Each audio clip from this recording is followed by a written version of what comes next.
Domiciliée dans le canton de Vaud, j'ai vécu une situation analogue à celle présentée dans ce livre.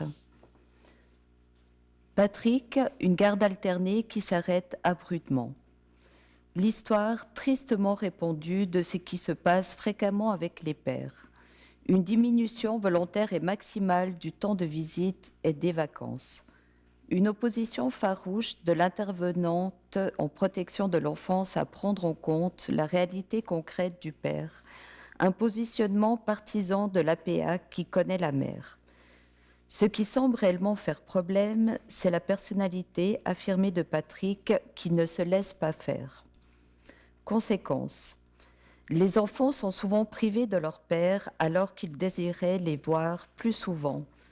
La garde alternée a été arrêtée parce que la mère n'en voulait plus. Extrait. Patrick a vécu avec Jeannette pendant 10 ans et 2 enfants sont nés de leur union. Puis Jeannette est tombée amoureuse d'un autre homme. Si Patrick a été en colère contre elle, il ne l'est plus. Jeannette voulait continuer à cohabiter avec Patrick, mais que chacun d'entre eux vive sa vie de son côté. Pour lui, c'était impensable, et il a refusé. Le couple s'est ensuite séparé et a mis en place une garde alternée qui s'est très bien passée en début. Patrick a pu baisser son pourcentage de travail, ce qui lui a permis d'aller chercher ses enfants à la sortie de l'école et de les y ramener le lendemain matin, chaque première moitié de semaine. Le mercredi matin, il s'occupait du plus jeune d'entre eux qui avait alors congé. C'était une prise en charge qui convenait aux enfants comme aux parents et qui permettait à ceux-ci d'avoir du temps pour eux.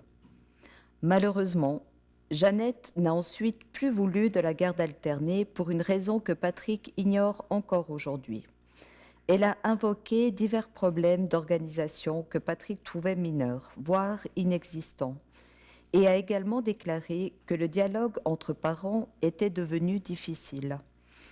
Patrick a alors proposé une médiation qui a tourné court après quelques séances. Jeannette n'était pas à la recherche d'une solution qui convienne aux 2 parents. En acceptant de faire cette démarche, dont Patrick pensait qu'elle déboucherait sur un dialogue constructif, Jeannette avait pensé parvenir à le convaincre de mettre rapidement terme à la garde alternée. Pour Patrick, c'était hors de question. L'ultime séance de médiation a eu lieu un jeudi, et le lundi matin suivant, Patrick a été appelé par son avocat. « Monsieur, vous devez aller chercher vos enfants à la sortie de l'école cet après-midi. C'est exact ?» Patrick a acquiescé. « Alors, vous ne pouvez pas, parce qu'il y a des mesures provisionnelles et super-provisionnelles à votre encontre. Vous avez l'interdiction d'approcher de vos enfants. » Être sous le coup d'une interdiction d'approcher de ses enfants, quelle violence dans ces mots, pour un parent bienveillant. Le rendez-vous à l'APA s'est mal passé, avec une attitude agressive de ses membres envers Patrick, les déclarations de Jeannette étant toutes prises pour argent comptant. Il n'eut que quelques jours pour décider s'il allait s'opposer au verdict de suppression de la garde alternée. C'est le cœur déchiré qu'il a décidé, selon ses propres mots, de ne pas partir en guerre, tout en contestant la description faite de ses compétences paternelles contenues dans son dossier. Patrick a décidé de préserver ses enfants, ainsi que lui-même, et ne recourant pas contre la décision unilatérale de la mère de ses enfants de mettre fin à ce système de garde égalitaire.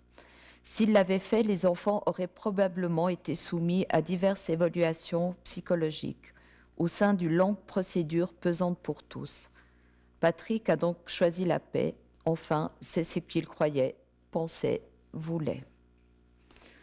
Le mi-temps passé avec ses enfants a été réduit à un week-end sur 2 de vie commune. L'exercice du droit de visite s'est très mal passé. Des enfants n'avaient pas d'habits en suffisance lorsqu'ils venaient chez le père. Les week-ends avec celui-ci et ses attitudes étaient systématiquement dévalorisés par les propos de Jeannette devant les enfants.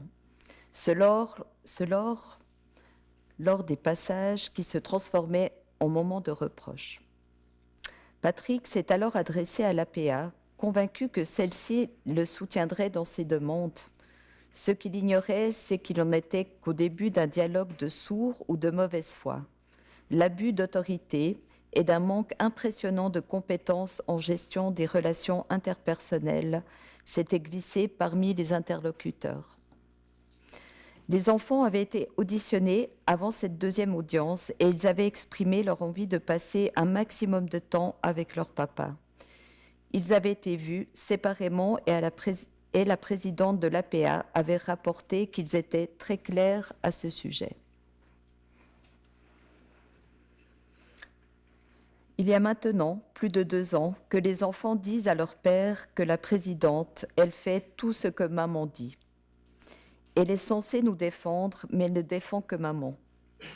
Ce qui a été transmis à l'APA et qui n'en tient aucun compte. Elle qui ne s'intéresse à aucune preuve fournie par Patrick et prend pour acquis et véridique toute affirmation de la mère. Si la garde alternée est la meilleure forme de garde, pour autant qu'il n'existe pas de conflit majeur persistant entre les parents ni de maltraitance par l'un des parents, elle demande une adaptabilité matérielle et d'être disposée à faire des concessions. Régulièrement, au bout de quelques temps où elle a bien fonctionné, le parent qui a la possibilité d'obtenir assez facilement une garde exclusive, en général, la mère, trouve plus commode d'y renoncer et, en évoquant diverses raisons futiles, parvint à aboutir à un changement du mode de garde.